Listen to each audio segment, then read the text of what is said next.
Kamna pene ni meuri nana tangira towe.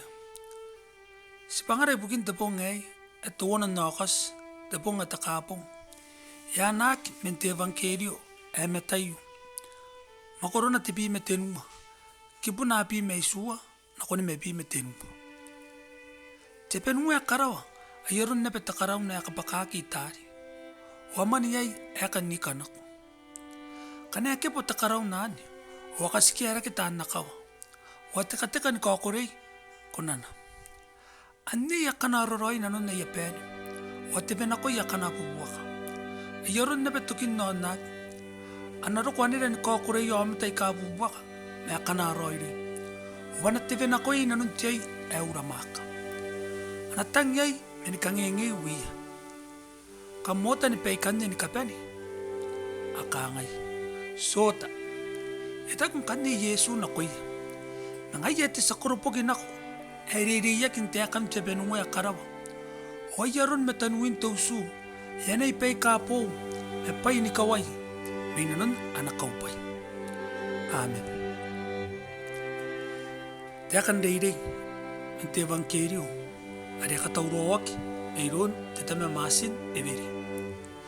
Yung evangelio, ari warakak mayroon metayo.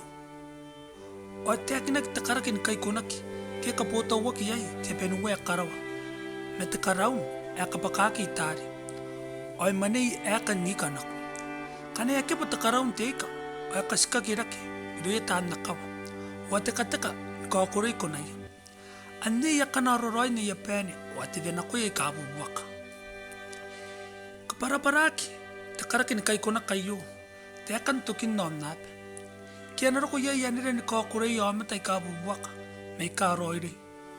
O na tive na ko yan ako, nanon tiyay, eura maka ay kabubaka. Ikiya na tangyay, minikangingay wiya. Tukura kay karoiri, anapos mayagin akong tiyabe ni kukuray, kinikakapay ay karaw.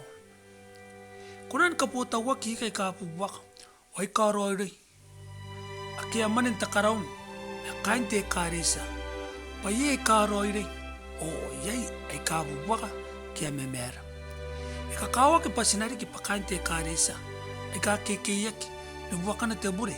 Metakariri. Oni kate metoa menikarikirakia. Teroiroi imeawia. Tiritirin takaraki ni kai kona kayo. Pa apenuyen na natangira tiaswa. Yasan na nga tiaswa na koyo amatano. Na kia akasinanu kuwaki. Apenin pusmayaki na itaki amata. Nakon na natangira tiaswa. Mengen nani, wasagi nanuna. Paya kami awagi na petchomata tetaya. Iriya chomata ni kekeyaki, o ni kokoni meki, ikarawa ya roiri, na tiongoteaka, irun tiaswa. Yei no metan chomata ndawan pismaya na tangira tiaswa. O ni kametua nanuna, ikarawa tebure. Yei no metan chomata ndawa, nungon na nateaka tiaswa. Ndawan kanikina Yesu enasin tiaswa. Andawan pen bismaya na makuli ni kamau Yesu na koina.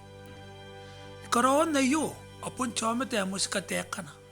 Ndawan bismaya na makuli tangira ona kamau tiaswa. Hoi irini terekeni kai metakabuaka kake timau enaru. Skaurunga kine pe kai apun tiaswa te sa musiki tekara. Tain te musiki tekara. Sibia ware kaki ibukoya taan karoi ruaki. Asaki ibukoya taan kabuaka kaki. Sinatataru. Kurapa tiaswa. Eta mera. Ibukin kororoi nam tangira. Wam tararua. Na koira ni kapeni. Sibusiku. Pokira iron tamne meroiri. Pasanga ni korakora. Ikaitarai na maak tawari. Ibuaka ka. Asina kaya gini katay metoa. Karawan neroiri. Pasanga ni barekaki, ipukuya taan kami awaki. Sibusiku ay naran Kristo erawea. Amen.